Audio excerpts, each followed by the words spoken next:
Welcome to today's episode of the Group X podcast. I'm your host, Tony Zanardo. Today, I'll be talking to Adam Rigby, trainer and presenter for RPM, Sprint and The Trip at Les Mills, New Zealand. Educate, motivate and inspire. Adam and I have a deep and meaningful chat about who's in the room and how can you help them. Coexist with them and let them know you are there for them. So grab your favourite beverage, sit back and enjoy this episode.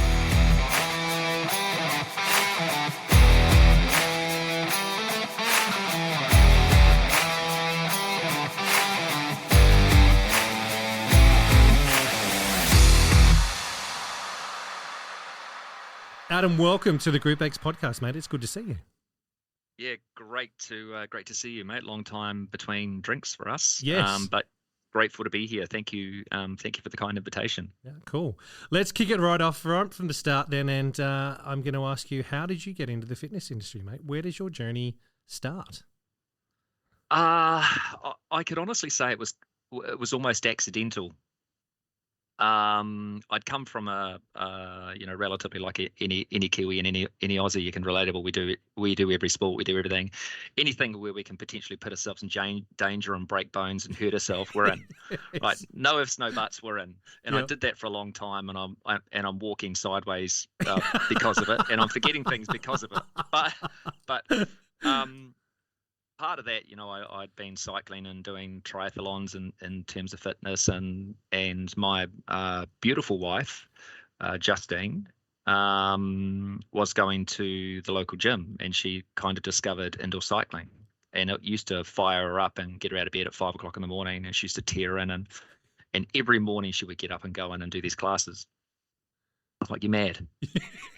You just what's going on? You're mad. It's indoor cycling. Have you not been outside? Do you not want to ride a bike outside? Right. So here I was, the ultimate cycling snob. Yep. What do you mean you don't wear Lycra? Yeah. What do you mean you don't have proper shoes? Yeah. What's that? We need to kick you out. So, I was, I don't know, dubious, but, I had my doubts about the power of indoor cycling. Yep. And, but seeing her light up and it's got to be something special for someone to dedicate every morning, super early, when the alarm goes, to jump out of bed, not just slide out of bed and go, oh shit, but to jump out of bed and pound and then come back just on another level, just absolutely fizzing. And I'm thinking, oh yeah, it can't be too bad. But the thing that got me involved, we were at a party. It was a joint party with a friend of mine, and we'd had way too much to drink. And the group fitness manager and head teacher were at the party as well, for the gym that Justine went to, and the head teacher was a great friend of mine, Grant Callett, who was an amazing coach, an amazing instructor, great cyclist. And again, he was one of these guys that was a cyclist / did it indoors, and I was still like, really, mate? Are you a cyclist though? And so Grant was saying to Justine, you should teach. You should teach. And Justine, usually deflecting, goes, no, I think Adam would be great at it. Yep. And me, being absolutely pissed to bits, said, yep. And that was it. that was kind of how it started. Yep. That's the best. The best plans often happen when we're pissed, don't they? At the time, they're amazing. Which is why I don't drink anymore. Maybe I should, because that decision has impacted my life in so many wonderful ways, and I've met so many incredible people. So maybe I should just get on the terps more, mate. Yes. In true Anzac spirit. In true Anzac spirit, let's go. I digress. But yeah, it was kind of accidental. But when you get this deep in it, you kind of know it was meant to be. So we're all faced with these little crossroads and decisions to make, and I decided to go notorious yes man. And in this case, it didn't backfire. For the most part. Others may disagree with you, but I got the opportunity and set up on stage. I had a trainer, his name was Latu, an old OG, just a beautiful, muscular, athletic Samoan, and he the only thing bigger than his heart was his head. I mean, he had a massive head, but his heart was huge, and he had a lot of love and care and attention for everybody in the room. And so I sat on the stage with him, and we rolled out, and it was just, the way that he communicated, the way that he affected and controlled the room, the way that I could see that he made everybody feel was just amazing.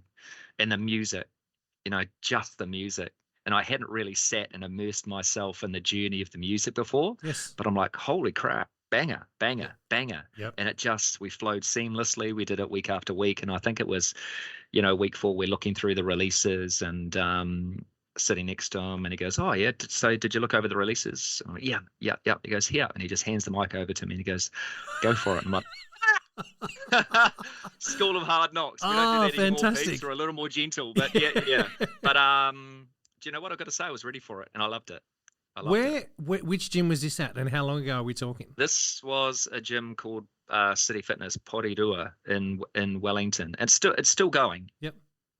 And why? I mean, great people, great communities, some incredible instructors, fantastic loyal members, as most, I wouldn't call it boutique gyms, but as most gyms do, you get to know everybody, you become a family. Yes. And a lot of the people there are still teaching at a high level today, which is incredible. But they made a decision from a business perspective to move away from the Les Mills programs. Yes. And we'd been introduced to it and brought up by Les Mills, brought into the game, educated, motivated, inspired. We had great role models in fitness. We had Mid Thomas, who, I had the pleasure of just going and seeing her teach the other day, and likewise she came to see me teach. Yep. And literally she was the linchpin in just motivating and inspiring me to just lean into it. Just to lean in, to show me what was so incredibly beautiful about it, that the absolute heart, the beating heart of fitness. And that's what really attracted me to it. I love being on stage, and the performance element was great, and then the fitness was great, and the journey and the cycling all meshing together. There was a lot of components that I really, really loved. But for me, it was just the heart, the big beating heart that connected us all, and it's very hard to walk away from that when you see the effect that can have and the people that it can help. So I was hooked and had an opportunity. So the story goes, I took over from an instructor who was an absolute frother and taught in our class and kicked the absolute living shit out of everybody. And so I took over and was fortunate enough to connect to a lot of people, and the classes were full, and you get waiting lists, and they're not massive rooms back then. Yep. And so when the transition away from Les Mills started, I'm like, okay, a friend of mine, Charlotte, who was an incredible Les Mills instructor, OG, she was on the trainer team, had been on master classes. She said, look, why don't you just come to Les Mills? I'll get you an audition. And I'm like, shit, yeah, game on, let's go. Yep. And another, yep. Another, yep. So I went in, and at that stage, the cycling studio was a little different. It was run by a guy called Stefan Darrell, and Stefan bought over the rights to the cycling programs, prior to being RPM. So he ran spin classes, and then RPM was introduced as a program, and he ran the studio. So he paid the instructors directly, like a little boutique business within the gym, and soon transitioned out as Les Mills took over and bought the rights to the studio and the cycles and everything in the space. But I came in and I taught with him in a class, and because here's me super excited, absolutely fizzing, going through the stratosphere in terms of energy, coming from a class that was packed. Feeling good about the level of teaching. We got to the end of it, and he goes, yeah, mate, it was pretty good. He said, you might need to calm down a little bit. I'm like, okay, sure. Okay. But he said, yeah, mate, we'd love to have you. We've got a time slot that is kind of, I think would be a great opportunity for you, which ended up being 2 time slots. And I started teaching at Taranaki Street, or Les Mills Extreme. Yes. Would be 13 odd years 30 odd years ago. Wow. In this little dark, dingy dungeon, Yep. the kind of cycle studios that people were afraid of, Yeah. because you'd see people enter and then you'd see them exit later, sweating and Yeah. holding each other and propping each other up and walking sideways and looking completely different to when they walked in. Yeah. So I had an opportunity to get a Wednesday night slot, and there was a little bit of there was an interesting situation with an instructor that wasn't too happy with the fact that they got moved off the time slot and I got moved in. And unfortunately, people had this perception of me coming in already. So when I walked into the gym coming from full classes and then sit in front, tune in, and there's 3 people in the class, right? I think capacity was like 35. Yep. And I'm right. And I just sat and looked up and I'm going, right, game time. Yep.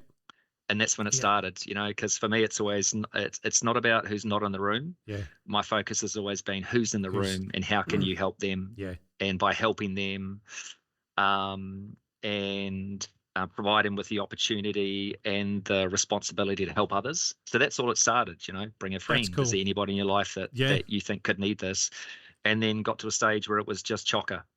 And just loved it. It was a really special part of that small little dark room that moved into a round room that transferred into this big, massive, interactive, immersive studio that we have today. But certainly part of the journey I'm grateful for. Yeah. I love hearing that, because it's very similar to what happened to me in North Sydney when I was teaching. I was shadowing with Andrew Taylor, who used to be on the trainer presenter team here in Sydney years ago. He had a Monday morning 7 a.m. class, and he decided that he wanted to have a sleep in on a Monday morning. And so I had done my training. He's like, Tone, you can take this one over. And we did about 4 or 5 weeks worth of me shadowing and taking a couple of tracks, and it was great. And that class was chockers. There's 42 bikes in that room, and it was pumping. There were people missing out. And then Andrew had his Tada class, and, next Monday, that was me walking in, and 5 people, and they all sat in the last row, right down the back. Now, we had 9 rows of bikes, because it was a long, narrow room, and they all sat right down the back. And I, remember just going, well, you got to start somewhere. And it's that same experience of, it's you teach to those guys that are in the room in front of you, because I'm pointless me trying to teach to the guys that are at home that were once in there that turned around and went, well, Tony, we don't like you yet. You need to earn your stripes. You don't have stripes here yet. You need to. Training wheels are still on, dude. Once you've actually got a few under your belt, then we might come back in. And it probably took about 3 or 4 months before they did come back through. But it was very. I'm going to say it evolved me as a human during that, because I'd come from corporate going into that room. Wow, this is all new. This is a different environment. Every time that I team talk with someone, because we were so fortunate at North Sydney Fitness First there to have the trainer and presenter team on the timetable, every time I team taught, it was a full class. So I sort of got a little bit, oh, cool, well, if I go and teach, I'm going to have a full class. Oh, hell no. No, that's the opposite, Tone. You need to earn. You need to earn your place in here. This is the Group X Podcast. You've got to earn your stripes, and that's what I love about it. It's not really proving anything, and if anything, it's a constant reminder that walking into any space, I just love it. Yeah. And there's this, moments with the class that you coexist, and you do feed off their energy, but what's important is the energy that you have and the posturing you have. And you walk into a room, they know you're the coach, but or they know 100% that you are there for them. So I've always done that, and I've always been positively affected by some great role models in fitness. And I remember we did our module actually was Bevan James Isles and Amy Stiles. And 2 icons, and fitness. Bevan's still going. Amy's in the States, and I miss her. She's an absolute OG legend. She, in my mind, just raised the bar when it came to athletic performance in fitness. Like I went in to see her at a masterclass in body attack, and the room was, 2 feet off the floor. Yeah, It was just Yep. an energy that I'm like, shit, this is how it's done. Yep. You know, and walking around and going into other classes and seeing the Dan Cohen and Rach just going absolutely hard and same thing. I'm like, this is fitness. Yeah. And it's crazy. Yep. It's a crazy concept, but it's a massive responsibility, you know, that we walk into those spaces and you see people loving it and you're like, yep, I love it too. Yes. And that's what you need to show, you know, that's what you need to express. And to be honest, that's what's kept me in the game. I just love it. I love it. Yep. I just love it. How was your initial module training? And you said it was with Bevan and Amy. Where was that at? Talk us through that if you can. That was actually in Hutt City, so small little boutique studio, the smallest Les Mills. So New Zealand is the only place globally that has Les Mills gyms, right? Yes. Yep. And the others, yeah. So we're fortunate here, and there's a lot of history in all of the studios, and great team, great people. So yeah, we went to Hutt City, and you know, it's interesting because you've been teaching for a while and you get into a state where you know you're going to get feedback, and you're not sure of where the experience is going to go for you. And Amy was tough, right? Amy was tough, and Bevan was just hardcore. Yep. Like, he's hardcore with everything. You know, he leans into every moment 1000%. His level of intensity and hype is just unmatched. And Amy is just the drill sergeant, and just, you know, she is all about engagement and power, and she's all about really unlocking people's potential, but you do it through effort, right? Yes. So we did what's called the Race of Truth, and I don't know whether you know. I remember that one. I don't know if they're doing it anymore, or it's different now compared to what it would have been 13 years ago for you, but also when I did mine as well. Yeah. So what Amy did, she ran the Race of Truth, and she lined the bikes up so we were facing each other. So it was like a little aisle down the center, and she just walked up and down the aisle, and she would look at you like, "Is that it?" And athletically, I'm like, okay, here we go. Yeah. But you know, that gratified the athlete in me, the competitive spirit, the sportsman, and I really loved the opportunity just to dive in physically. Yep. And it's amazing what you find in that space, right? About yourself physically and mentally and emotionally.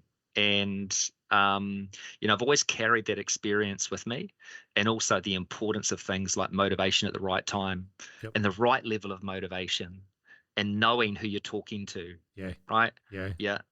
And the motivation becomes direct, not generic. Yep. Because you can put people off as much as you can pull. Yeah, the blanket. You know, pull people into experience. And so she was just walking the room, but she was engaged with everybody, and she knew that I was dialed in. So she absolutely hammered me, and I loved it. I loved it. And you know, they just grind. The job is just to keep pushing continuously to see how much you've got, and if you're slow and you blow, that's just the way it goes, right? But getting through that experience was. Yeah, it was super cool. Yeah. I just loved it. How many people were in your module training? Can you remember? Was it a big group, or was it? I think there were about maybe 12 of us. Okay. 12 to 14. It was a long time ago, mate. Yeah. but you know, and seeing Bevan, like they do the masterclass, and even seeing him do workshops afterwards. One thing that always struck me, obviously, he's an animal, right? In terms of fitness, and there's a presence to that, and there's an energy that comes with it, and you can see that he has just a passion for exercise and getting people moving, right? And he does it in such a chaotic yet caring way. And after the class, you know, you're in pieces, but he would walk to the door, and he would stand at the door, and he would celebrate with everybody. Yep. And it would connect with everybody as they walked out the door, and I do that relentlessly, and that's the thing that I learned from Bevan. Yeah. And I'm like, man, that's cool. That's a great opportunity for you just to connect and say well done and thank you. Yeah. You know. Yep. So yeah, sometimes I have to lean against the wall. I really. Wobbly legs. Let me just take my shoes off, so I'm not going to slip over somewhere. I'll just hold the speaker up. I remember doing that in Canberra when we lived in Canberra, when I was working at head office for Les Mills here, that I was teaching a Monday, Wednesday, Friday morning at 6:05 or 6:15, whatever it was. And I'd get there right as soon as the club opened, which is probably 10 to 6 or whatever. Get in there, get my bike set up, get some music pumping, and stand at the door and say good morning to everyone as they walked in. And the first day I ever did it, the energy in that room was through the roof. Yep. Because it was something different that this clown had never done before. All of a sudden I was saying g'day, give a high five, where's your other half, whatever it may be. People I'd see walk around as if they were going to the toilet, and I'm like, no. The studio's over here. I'll be there in a minute, Tone. I'm just going for a wee or whatever. It was just amazing, and I'd never tried it at the end, but I think, as you're saying there, that the connection at the end of that, celebrating that high five with him at the end, that can be a powerful thing. Massively. I mean, you catch them at both ends. I love, I acknowledge how hard it is. I do a Monday morning class, and Monday mornings, notoriously, you take a hangover from whatever you've been doing. Yeah. Whether you've been out tearing it up or whether you've been exercising or whether you've been resting, Monday is a hard start, regardless of what position you're in or what you've been chasing or what you are chasing. So for people to get out of bed early and, respect you enough to do it continuously means a lot. And I acknowledge that, and I always do that with making sure that we give each other a round of applause, because that's the win for me. Yeah. That's the massive win. Just getting people in the door is the massive win. Yeah. And then when they're there, that's when the magic happens. Yep. So if you can get them to the building, like if you can get them to respond to that alarm, to get up, to put their feet on the floor, to get dressed, some will already be dressed. Yeah. Some will sleep in their cycle shoes, but they'll get there in a variety. Some will time travel and not understand how they got on a bike. Some new people will come in, but acknowledging the challenge just to be there. Yep. And when you're there, that's the magic. Yeah. Right. And I've loved it. I've had the Monday time slot. I've had the Wednesday time slot, though it's changed from RPM to Trip. Yep. The Trip now, immersive fitness. But the level of engagement, the praise, the celebration of the win, because it's the small things we do, right? It's the small things that we do that we need to celebrate more of, and that's how you get the community. Yeah, that's how you build the culture in that space. Yeah, completely. There's one of I can't remember who I chatted to with his. It could have been Matty Thraxton, where I said to him that at the end of track 3 or during track 3, I'd be turning to people and going, say to the person next to you, is that all you got? Because it's cheeky as all hell, and it's like as what you said when Amy said she's walking down the room. Is that all you got? Just say it to the person next to you, because all of a sudden there's that. Oh wow, that's right. There is someone next to me. And then what? Say to them, well done. Just that little bit of connection with them, but be cheeky about it. If you don't know them, turn to them and introduce yourself. Spend 10 seconds just to go, hey, how are you? Matty Thraxton is an absolute assassin with his words, right? Yeah. And I had the pleasure of actually, when I did my masterclass, he was filming Body Pump. Yep.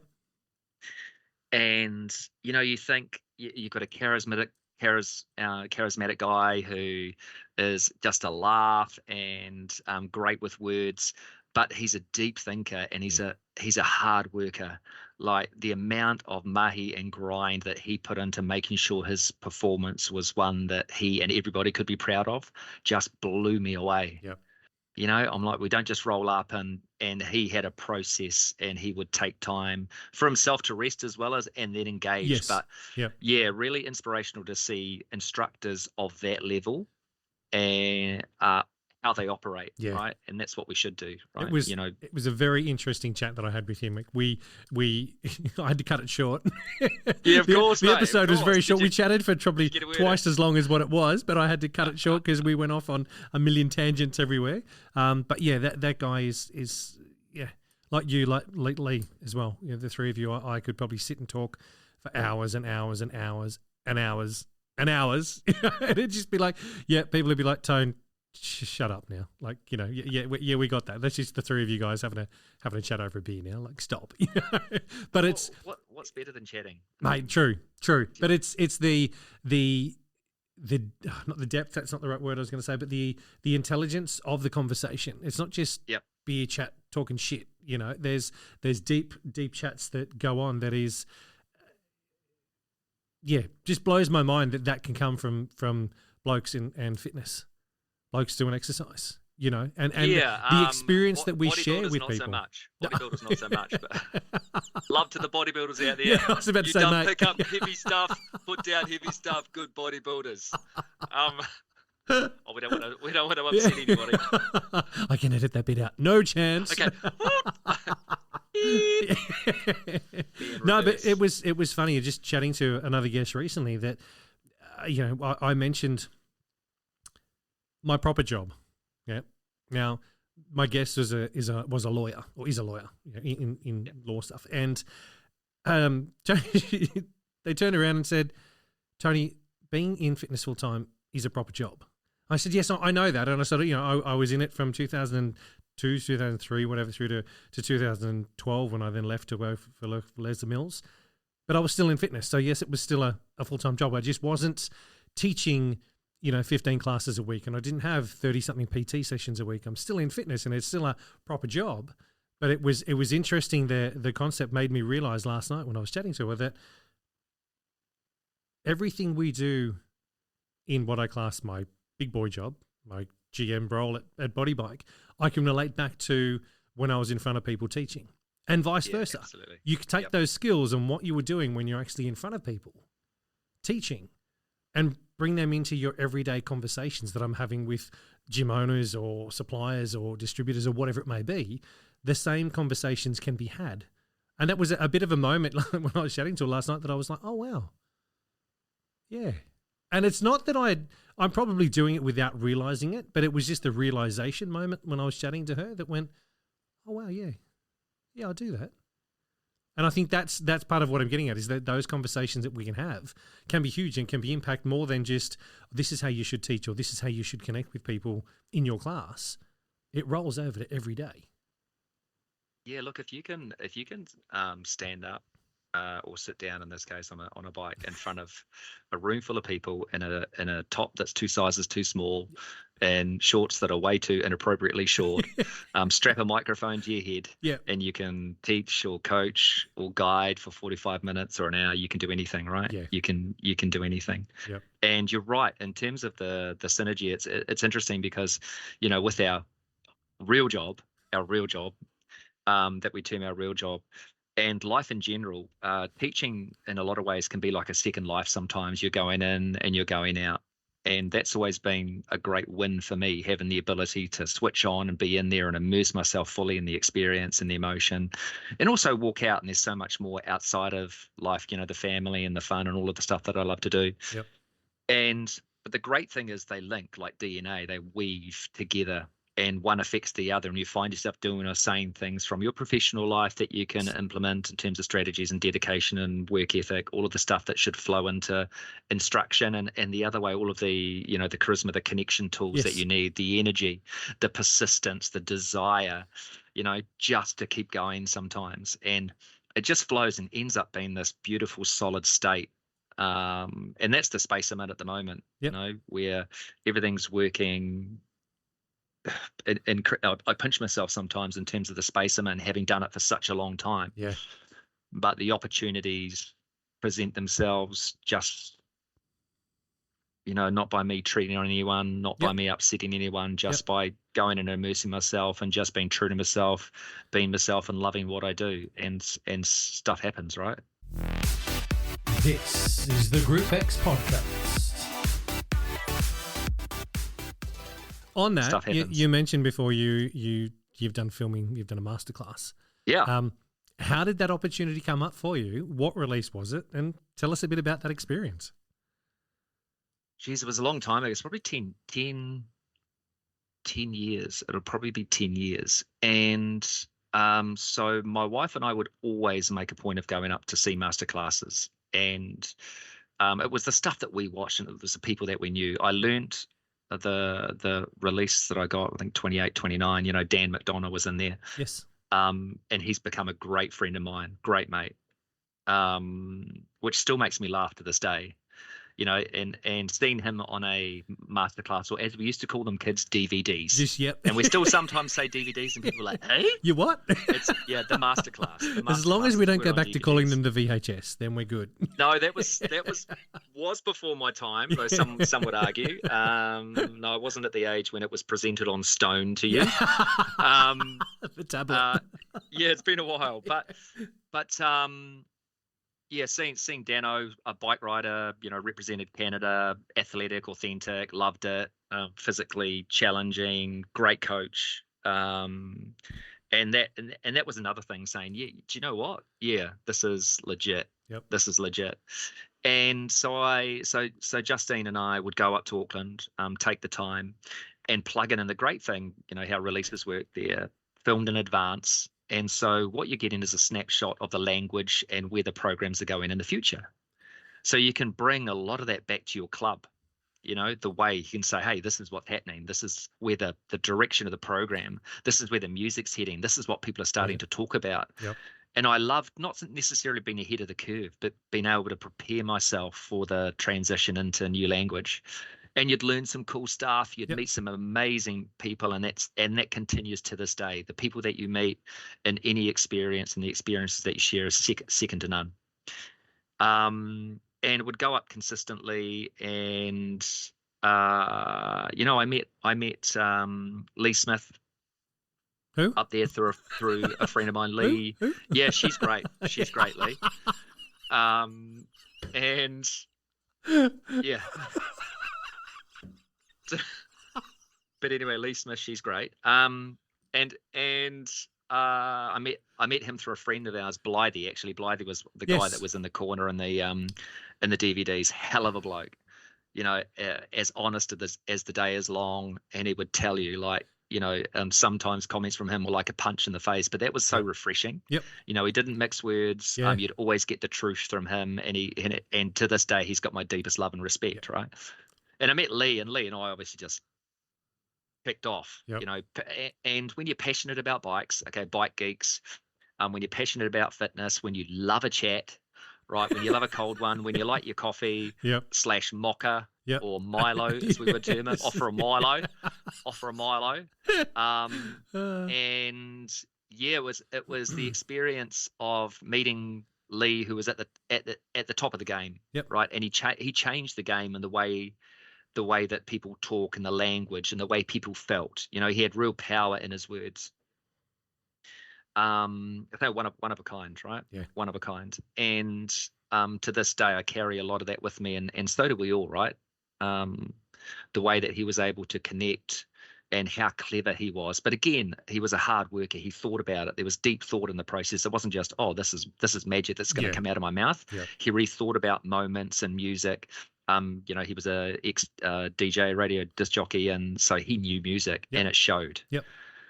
And had the pleasure of just knocking around with him, and showing face, and then the opportunity to send a tape of one of my classes up to a recording of one of my classes up to showing your age when you said tape there, mate. Yeah, I don't know what the correct word was. It was a recording? CD. It was a CD. Burned a CD. Yes. We burned a CD. Yeah. And thinking it was just for a level of assessment. It was still pretty exciting, getting because I knew Glenn was going to look at it. Yep. And because Lee and I were spending a lot of time together, we'd taught together, and I'm sure he was instrumental in saying, this guy's he's okay, he goes okay. Yep. And at the same time, I was just there to learn and loving it. Yep. And I got a phone call from Mid Thomas. Actually, she rang me, and she said, "Hey, you've got some news." And I'm like, "Yeah." And she said, "You've been selected for masterclass for RPM 58." And I cried. I actually cried. And I'm like, "You made me cry. I wasn't expecting it." But it was just, I wasn't expecting it. Genuine. At all. Yeah. Yep. Yeah. And as great as it was, as much as I can say that I aspired to want to be in that space, I didn't consider, that I was kind of ready or considered in that light. Yes. So to get the opportunity was incredible, right? To get the opportunity was incredible, and to go up and spend time with Sarah and Glenn, who are the caretakers of the program, and Glenn continues, and Sarah obviously doing her own thing now, but just wonderful, wonderful people, connected, caring, genuine. To be up with them was surreal, was absolutely surreal for me. Yep. It was pinch myself kind of moment, because I was still very fresh, still very what I term new to fitness. Yes. So yeah, had the opportunity to teach. Glenn jacked me up on a couple of coffees. Yep. And not sure what happened after that, but the rest is history. If you want to see it, peeps, RPM 58, magic. Yeah, I'll leave a link below to where you can find it. Yeah. The Sizzler's out there somewhere, people. The Sizzler's out there. Yeah, but the funny thing was, there was some coaching in there, reference to the pressure, and it was, I talked about a sandpit, and at that time people hadn't heard language like that, so, that might have done me a disservice in a lot of ways. But it's what I was thinking in terms of conceptualizing the pressure in the feel, and also about how it made me feel like a kid in a sandpit. Yeah. Yep. And so what I discovered later on is that there were people that did the module for 58. There were people called sandpitters, right, who taught the track 5, and there was a little group of people called the sandpitters, and I was like, that's pretty cool, and something that I thought was kind of weird. Not sure whether it works. Some people had embraced, so it was kind of cool. And also the amount of messages, the kind messages that I got from people that I never even knew, saying, "Hey, that was great, congratulations, loved what you did." A couple of people that reached out, some Australian friends who, again, great mates now. And it was incredibly an incredibly emotional time for me, actually. But I loved it. Yeah, I absolutely loved it. To get the opportunity to go up, and the game's changed now, from product now, and definitely there's been a shift, and still some incredible coaches coming through. But yeah, to get the opportunity to get up there on stage in the small studio in Auckland, it was compact. The camera was literally right in my face. Yeah. So that was a bit of a kick in the pants too. But yeah, we got it done, put it in the can, and yeah, there are a lot of things that I second guessed for a long time, because the thing I think for me, and people will attest to it, is the machine keeps moving. Yes. And for the point in time, it's the most important thing in your life, and then the machine keeps rolling past it, and you're like, hey. Yep. What about me? Are you gonna tell me how it was? You're looking for the validation kind of thing. Yeah. Do you know what I mean? Yeah. But the validation for me was just being there. Yeah. To be selected, to represent my gym, my people. A huge amount of support came up from the Wellington crew that were in the room, and group fitness manager, and people were there, and yeah, it was epic on a grand scale. Young Sammy, my old Aussie mate, was in there. He got a little bit of a call out for the Aussies. Nice. And yeah, I mean, I think everything happens for a reason, and obviously that was an incredible part of my story, an important part, I think. Yep. Yeah, important part of my story. Yep. Can you remember 5 minutes before going up there, walking into that room? Can you remember any of that, or is that a blur? Not because it's so long ago and your memory's gone, but because it was just that whole adrenaline rush. Do you remember? Are there any key points where you go, "Fuck, Tony and I remember just before this happened," or something like that you can share with us? Yeah, I was prepared. We'd been scripting and running through stuff, and I knew what was happening, and it was quite funny. Like we sat down with Glenn. He said, "Mate, you want a coffee?" Yep, okay. He's just trying to prop me up, and he said, "Mate, you might as well grab another one." And by that time, my heart rate's 165 resting. I'm like, "I'm good shape, mate." Okay, good night, another one. So talking a million miles an hour. I might have been talking fast. I don't know. So the walk was pretty quick. It was a high pace. Glenn's got short legs. I've got long legs. So he was puffing by the time I got there. But jacked up on coffee, got in, seeing everybody was kind of cool, surreal. Walking in and seeing the studio with the cameras, I'm like, it sinks in. It's like, fuck. You go and the cameras up the back and the screens, and you've got Jackie Mills and Diana sitting up the back, and you're kind of like, whoa. Okay, I managed to see Jackie in the cafe just before Glenn and I left, and I did say thank you. I remember saying thank you to her. Yep. I said, thank you so much for the opportunity, because nothing gets through, Yeah. without the okay. So I just thank you so much. Hand on my heart for the opportunity. Yep.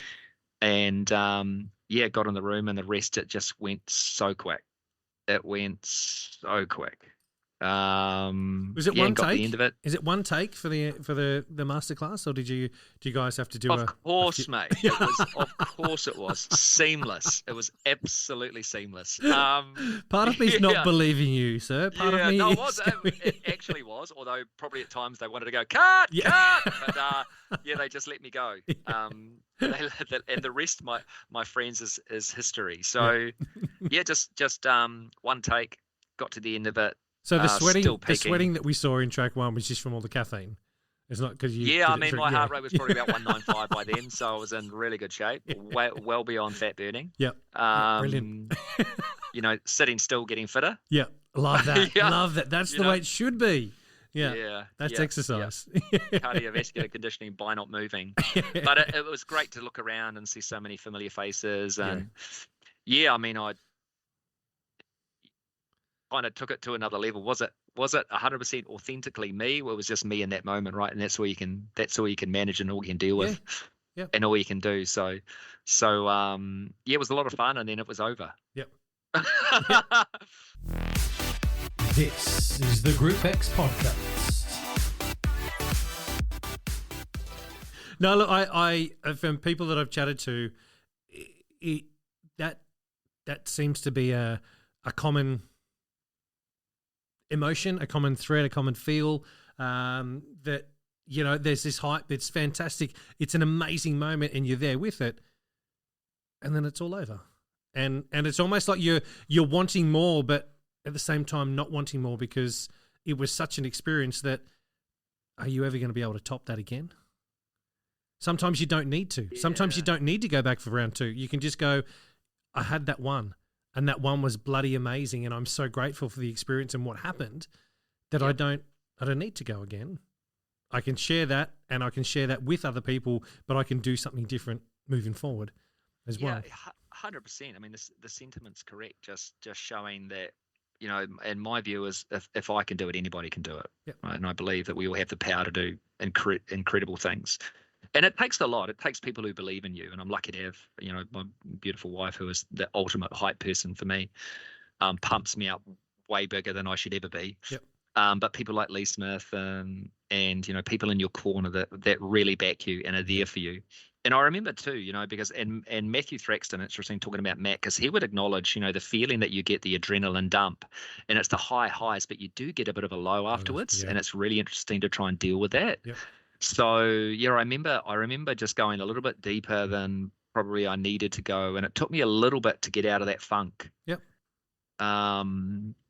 But again, just connecting, grateful for the opportunity. Thought it was just incredible to be there, to have my friends and family and people who I really admired, and were inspired, and to hopefully inspire a couple of people was just incredible for me. Would you say you grew from being sitting in the funk afterwards?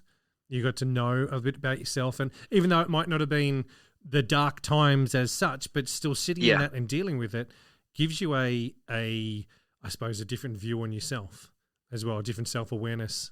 Yeah, you need perspective, right? Yeah. You need perspective, because it can't all be high, and I think that's one thing to acknowledge. And our fitness journey is like a love story, right? It's the same. And we know, I've been fortunate enough to find someone who can actually put up with me for long periods of time. Yep. My beautiful wife, and we've been married 26 years this year. Jesus, congratulations. But it's ups and downs, right? It's peaks and troughs, and you're not going to love it every day. Yeah.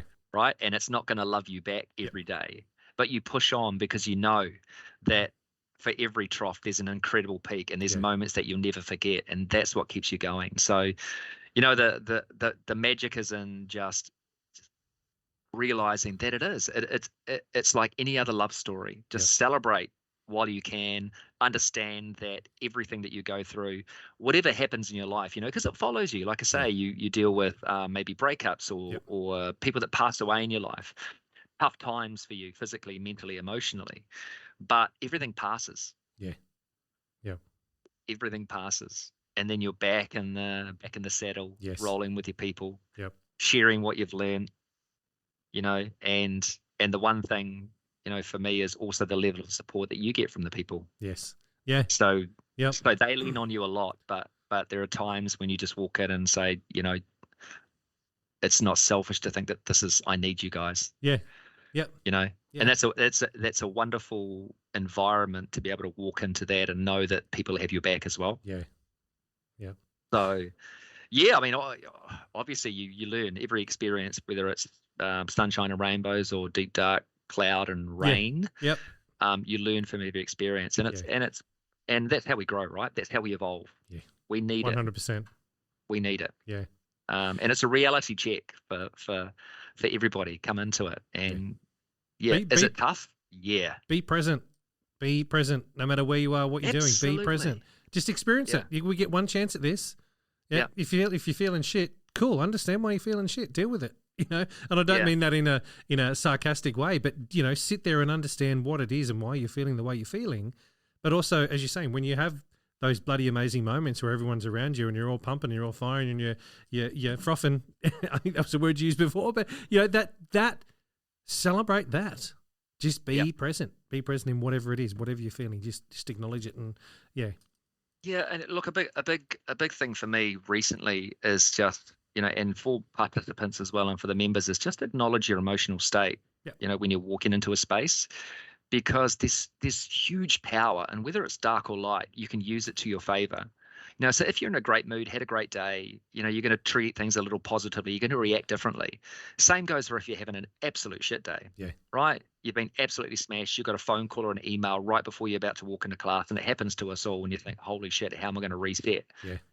Acknowledge your emotional state and use that as a power, because you can work through it. Yeah. So there's incredible power in just being able to sit, to be present, to understand that, yep, I'm not quite 100%, but do you know what? That's what I signed up for. Yeah. And that's what these people are here for. That's what I'm asking these people to do as well. Yeah. No matter how you feel, no matter what's gone on, come in here. It's a safe place for you to express yourself, and I need to think and react the same. Yeah. Yeah. So there's incredible power, and that comes through time and experience, and that's kind of, my job as much as I can is use life experience to provide positive experiences and uplifting experiences, and just to be real. Yes. You don't have to be anything other than yourself, right? And that's the great thing. There's a lot of characters in group fitness, but that's what's amazing about it. You can walk in and hear the same release, and it will be completely different. Delivered a different way. But that's what's truly wonderful. Yeah. The people that you meet, incredible, like hard workers, tenacious. Yeah. Dealing with a lot in life, but fronting regardless. That's what I love about the game. People committed to each other's success. That's what I love about it. What other programs are you trained in? I actually I trained in CX Works or Core. Yep. And unfortunately, or fortunately, probably unfortunately for me, I had a relatively bad experience playing football where I was knee in the back, and it snapped a nodule off the back of my spine and cracked 4 ribs. Oh. So, yeah, and that led to a herniated disc. It wasn't the greatest experience in my life, I've got to say. The whole not being able to breathe thing, if you've ever cracked a rib or even bruised a rib, it's shit. Yeah.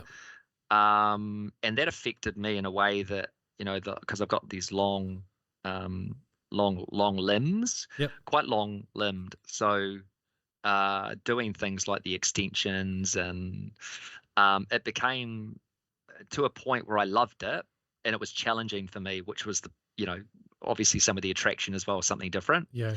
Not being on the safe zone of a bike. But it was becoming evident that I was going to have to kind of put up with a little more pain than I really should, and it was affecting my performance. So I decided to kind of step away from that. Do I miss it? Yep. But I'm fortunate that cycling has evolved into a couple of programs now. We've got the OG banger, which is RPM. We've got Sprint, which is just getting repeatedly slapped 30 minutes, and then Trip, which is the full immersive fitness, which is unbelievable, done incredible things for fitness. So fortunate enough to be involved and to coach to coach all three, Yep. to be a trainer for the program. That was the next question I was going to ask you. What's your role with Les Mills at the moment? What are you doing as we referred to before as our proper job, our big boy job? Proper job. So I do have a proper job. I'm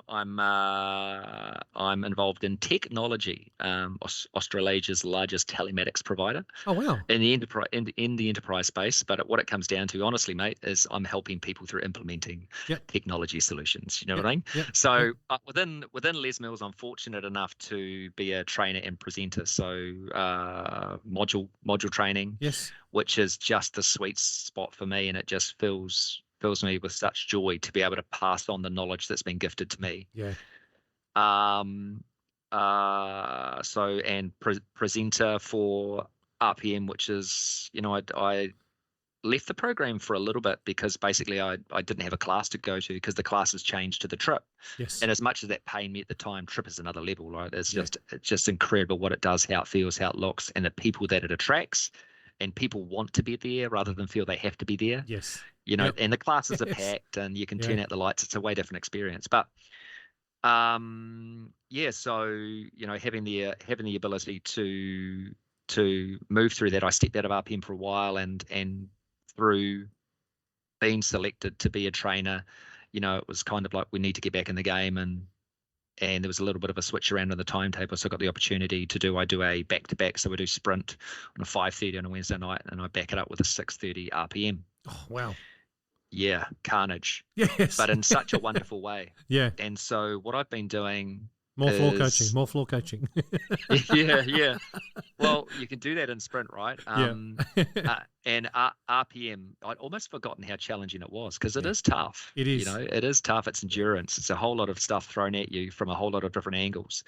But for me, it was introducing a story, right? Telling the story of how I fell in love with music, and a lot of the tracks I attribute to people. Yep. And experiences that I've had in masterclasses, and I hear a track that reminds me of Lee and the Brent Finlays and Dano and Glenn, and Glenn smashed this, and so it's kind of allow me to introduce my story through music and RPM. Yeah.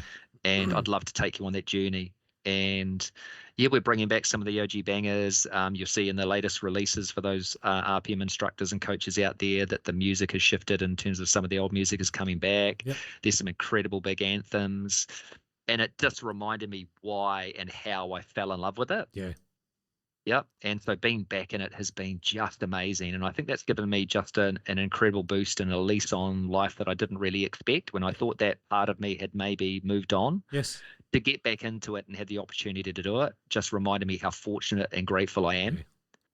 So I just I'm just embracing every moment. Had the incredible opportunity to be the program coach for 4 releases up in Auckland recently, 2 sprint and 2 RPM. Oh wow.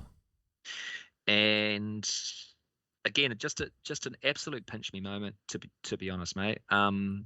So talk us through that position, that role. What does that role entail, so that listeners can understand a little bit more about that? I get it, but can you share with us what? Yeah, I mean, it's so many things, and I think first and foremost, it's a caretaker, and making sure that the coaches and instructors are in a good mental state.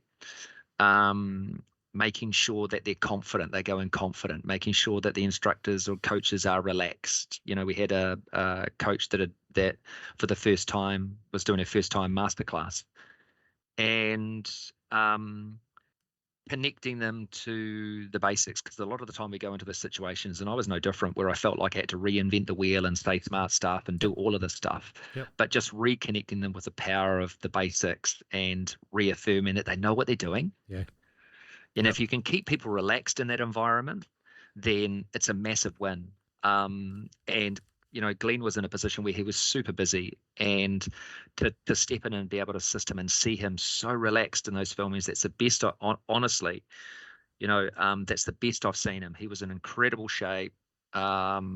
Just the charisma and the essence of each program was pouring out of him. And I was sitting up the back.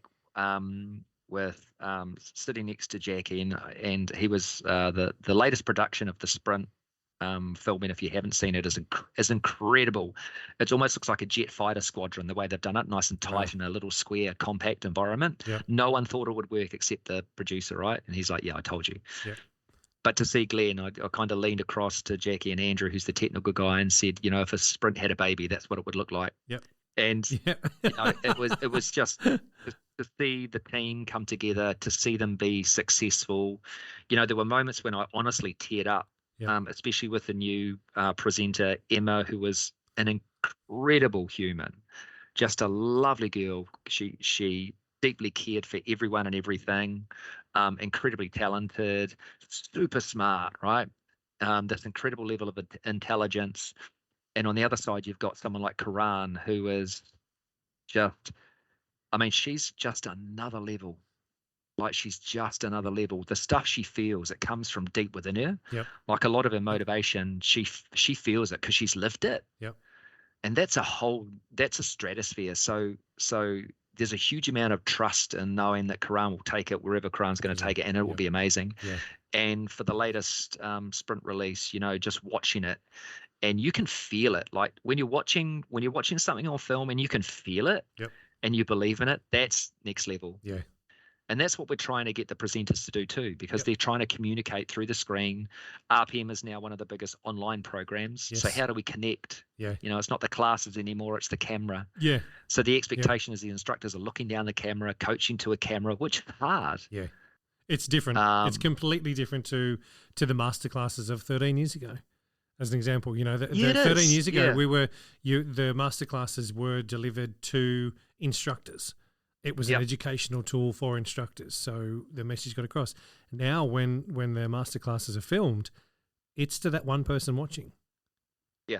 It's that one person they've got to connect to and make sure that they grab their attention and they're teaching to the one person. Even though there could be 1,000 people online at that one point in time, there's still only one person that they've got to teach to. I think that is quite difficult for instructors to learn how to do that. That's not a skill that you are born with. That's something you've got to learn how to do. How to coach, how to say what you've got to say, and how to be able to connect.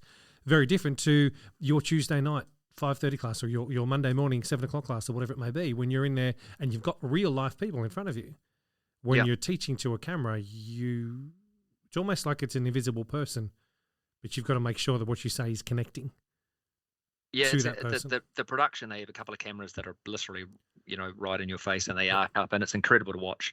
And what's amazing about that space in there is everybody in the building, doesn't matter whether they're building sets, or doesn't matter whether they're holding booms or switching lights on and off, or doing catering, they are 100% committed to making sure that these coaches are successful. Yeah. And it's amazing. Right, the level of energy and intensity in there, because it's stressful, man. It is stressful. Do you know what I mean? But to see that and be a part of that was just incredible. Awesome. And I think seeing the younger people, they're quite adept to the fact that we live in a world where they are talking to cameras relentlessly and in their phones, and so there's a relaxed nature to the way they do it, which comes across incredibly professionally. Emma, she blew it up, absolutely blew it up. But seeing the others, how they adapt, and the beautiful nature of the coaching, and what I love about it, and what's actually always drawn me to Glenn, and why I love him as a coach, is the way that he delivers the information so beautifully simply. Yep. Right? It's what you need to hear when you need to hear it, but in a way that really pushes you. Yeah. Right? And that's the art. And it's how do we connect to that, and how we get people to coach on that same level, to not overcomplicate it. Because if it's simple, people will follow it. Yeah. If it's overcomplicated and they don't get it, they haven't got room to hear the music. Yeah. One thing that would kill me now is the's no singing, so I'm out. There's no singing. Here too. Yeah. I'm a singer. Yeah. Karaoke Wednesday night is real. Exactly. I've got the microphone set up. yeah. So obviously for licensing reasons, but looking incredible to be there and look after, and being given the responsibility to look after these phenomenal people. Yeah. They work so incredibly hard, and they do. We go through rehearsals and talk about the way that they move together and they interact, and we share moments and the music, and we sit and we listen. Yep. and at the start it can be really challenging because there's so many things going on, but to see them relax, and then you get to game day and the filming and you sit up the back and then it's all up to them. And to see them nail it is something incredible. Mandy is, Hirani, or previously Mandy Jones. Just to see her grow into, this, as I said, we talk about people with heart when I was first started training, but her heart and her soul is invested. She's a mother to everybody. And to see her excel and to hear Jackie say that's the best she's seen her, and to hear things like that and be a part of it is just wonderful. Like, it was the greatest experience of my fitness career by far. That's fantastic. Seeing other people be successful. Yeah. Do you know what I mean? And knowing I had to play a small part of it, but just sitting up the back and having faith that I'd done all I can. And they just, at the end of the day, it was up to them, and they nailed it. So is that something that you're going to be invited to do on a more regular basis? Yeah, I certainly hope so. I mean, I didn't upset anybody. I don't think so. So opportunity will I'm sure present itself. Brilliant. There was a lot of kind words said before, during, and after, which is and I was there the whole week for them and them alone, and again to be there and to share that is something that I will hold dear. If I get to do it again, wonderful. If not, dude, I'm happy as. Do you know what I mean? Because that was the top of the mountain, and the way my brain works obviously is like, what do you see? You see the next mountain. But to get there, I'm just going to stay here a while and just enjoy the view. This is the Group X podcast. I love that. That analogy is fantastic, but also thanks for sharing, because that experience, I don't think a lot of instructors would really understand part that goes on behind the scenes. Cool. We see the finished product. We know that person went and did training, but to have a person in the role as you were in that way is great to know that stuff is happening, because it gives us that little snapshot of behind the scenes, which we don't normally get to see. We in the past when it was filming done in the small studio or done in the big studio in Auckland City, that kind of stuff, and it was open to instructors, we get to see a little bit of that. But now that it's not, that it's such a polished production in the way it's done, it's nice to know and nice to hear what you're able to share with them, mate. So thank you. Yeah, no worries. And I remind a lot of instructors, and some people need to hear it. Just remind yourself that you're actually really good at what you do. You know what I mean? That you've put the yards in. You've fronted on mornings when you didn't really feel like it. Do you know what I mean? You've been there for people when they haven't had the bravery to be there for themselves. People have leant on you. You've leant on people. But you've worked incredibly hard, and you're actually really good at what you do. So acknowledge it. Right, sit in your own power, because you deserve it at the end of the day. Don't second guess a moment of the journey, because it's your journey. So, and I love that. Just seeing people spark up and arc up and kind of lean into that. And they go like, do you know what? Because we get taught, right? Just don't blow your own trumpet too much. But there's a way to do it, right? I love that. The work. That was the question I was going to ask you, is what bit of advice can you give an instructor? And you've nailed that with what you've just said there. It's fantastic, because it was you've without me even prompting it, you went there yourself to give that bit of advice to instructors that, part of this podcast is to get group exercise spoken about more often, getting instructors engaged, get instructors to learn, and everyone that's come on is sharing stories and sharing their bit of advice and words of wisdom and that kind of stuff. Everyone I've had on, every single guest has had a different story to share and different advice. And if we can continue to do that, I know that group exercise is only going to continue to grow. Instructors are only going to continue to grow. Programs are only going to continue to grow. Everything's going to improve and get better and better if we take on board those little bits of advice that everyone gets us. So, mate, again, thank you for that, because that's spot on.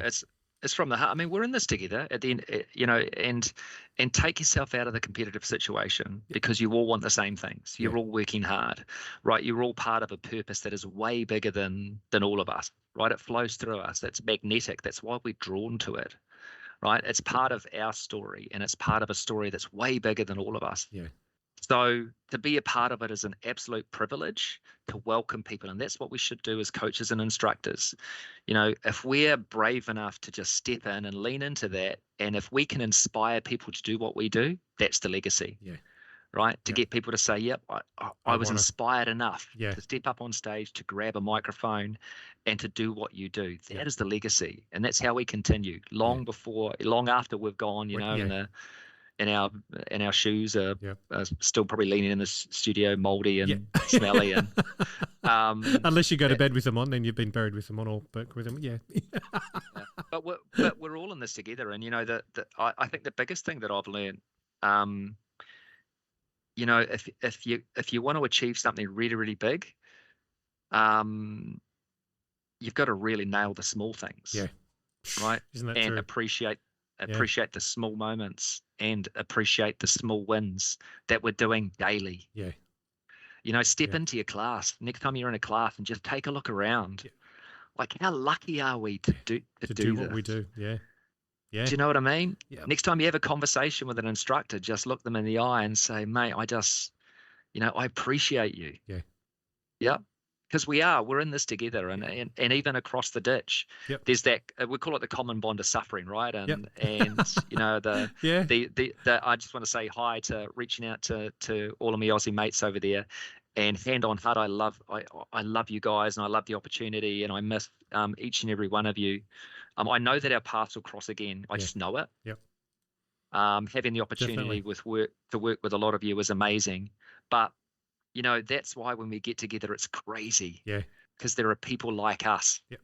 So don't trip over each other, mate. There's plenty of room for everybody. Just make room. And welcome as many people into the fold as we can. And what you're doing with group fitness, mate, is speaking about it, talking to people. It just makes you realize how fortunate we are, right? And the ability we have just to help. If we help one person, job done. That's what we're here for. Exactly. My firm belief. Exactly. We're on this planet to help each other. So if we can do that, mate, it's a win. It's a massive win. Hey, last couple of questions I'm going to throw at you. This one is there anything in the industry that you think needs to change? Anything that the industry needs to refocus on in order to do things a bit different and get a different result?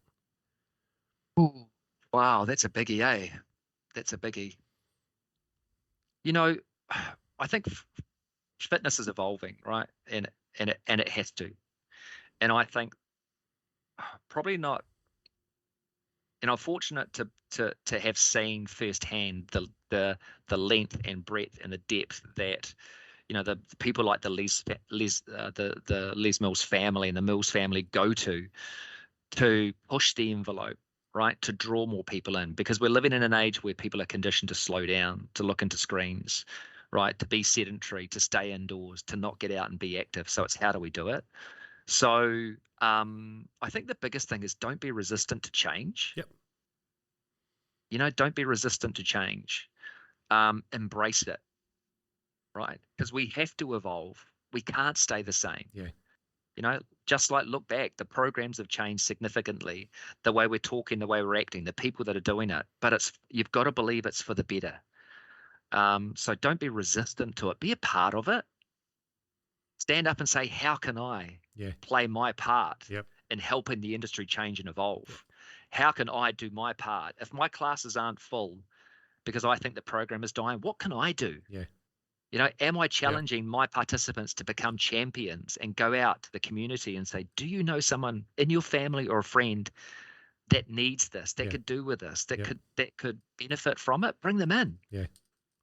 Welcome them in, because there's room again for everybody.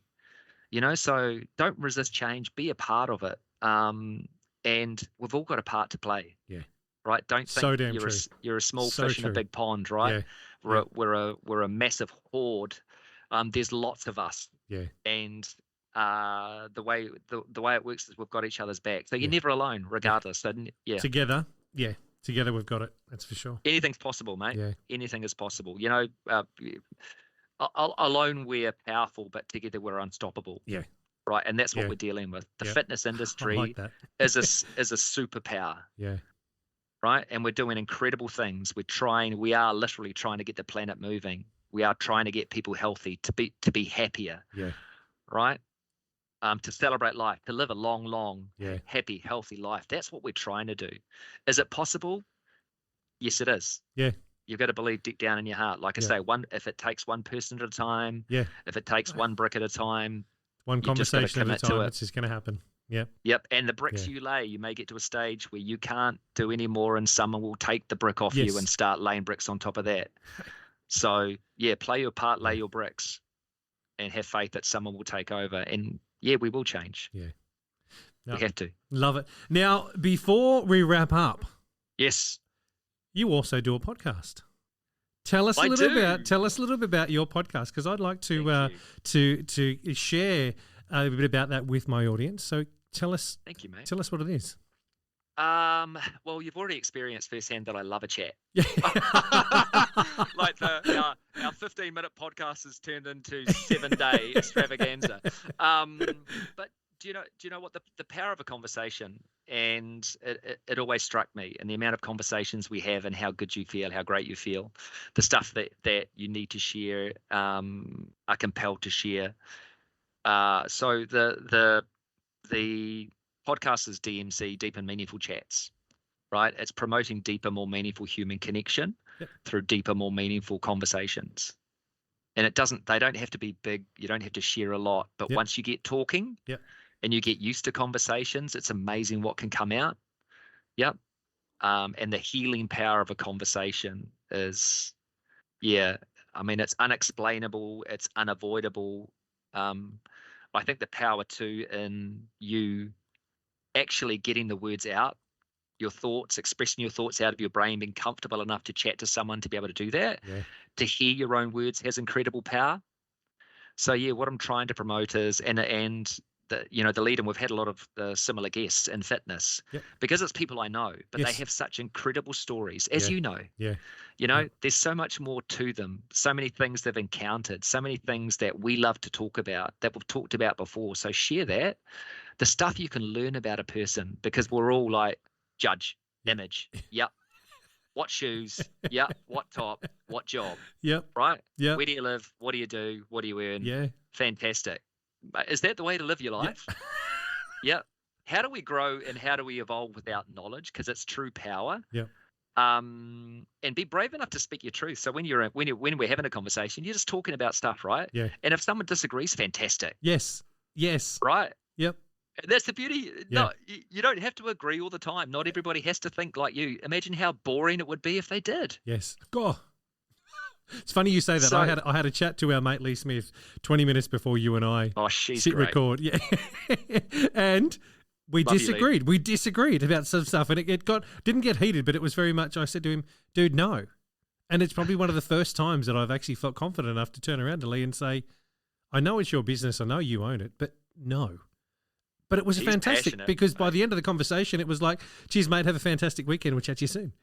And you got through it. But it was just that, as you're saying, the two people can have a different view, a different perspective on something, but being comfortable, as you said, in your own words, to have the confidence to say what you got to say, but also then later on reflect, like I've just done now, reflect on that and realize, okay, that was cool.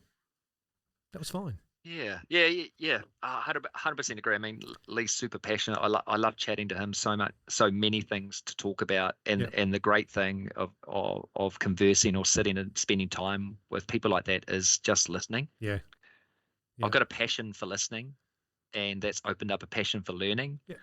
And that means that the stories I have, I'm brave enough to tell my story. I'm brave enough to share my thoughts. I'm brave enough to help other people when I can.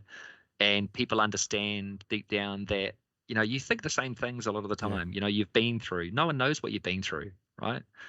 But if you can share a little bit of your story, it's great for you, and it's great for other people to hear that, shit, you know what? You're human. Yeah. So what it is to be human is to communicate, to share, to care, to look after each other, and to help each other, right?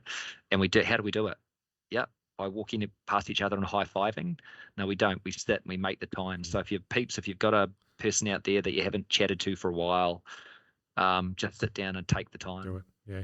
Like, just open up honestly and say what's on your mind. Tell them you care about them. Ask them if there's anything, that they're concerned about, that they want to talk about, and sit and listen. There's so much power in that. Just be there, like we Yeah. were saying before in the studio, bro. Yeah. Be present. Yeah. Be present. So the DMC, Deep in Meaningful Awesome. Chats. Mate, I'll make sure there's a link in the show notes so that people can Thank you, mate. I find you appreciate that. and go and have a listen, guys. I've had a listen to quite a few of them. I'm not going to lie, and I've enjoyed them. They are ones that I have watched on YouTube more than I've actually listened to on Spotify, because Saturday, Sunday afternoons when I've got some time, I flick through YouTube and I've just gone bang and put it on, and I enjoy the visual learning aspect of that. Well, so, look at me, mate. You know, I've Yeah. got to say, I've just put a lot of work into this. A lot of moisturisers gone into this. A lot of Bondi sands. Mate, I can tell you I've got a face for radio, so it's going to take a little bit more time before I get over to YouTube, but we will get there eventually. So, mate, Adam, thank you so much. You, mate. No, thank you so much for coming on and having a chat with you, mate, sharing your story. I've enjoyed getting to know you better than what I did, and for listeners, we've known each other in part and parcel through Lee, that top chick. We're going to stop saying that. He's going to get so cranky with us. But no, mate, I have really thoroughly enjoyed getting to know you a little bit better and having this conversation. So thanks for coming on. Yeah, and likewise, mate. And again, appreciate you. Love what you're doing. Just remember, as you're listening, just celebrate the opportunity to celebrate what we do and the people that we have the fortune to surround ourselves with. All of these incredible stories. So what's your story going to be, right? Be brave enough to share it. I love what you're doing, mate. I've enjoyed chatting to you. Thanks, mate. So here's to a great end of the year for us, and an even better sort of ramped up, cranked up, greater than ever 2023. Mate, I'm going to try and get over the ditch. I've only been once. I need to come over and see some more people and do some classes. So watch out. Come over, mate. I will. Just come over. It's not far. It's not. Far. If I start swimming, I'll be right. We've got an airport now in New Zealand. We've got an airport now. Planes and stuff. There's big flying birds. Yep.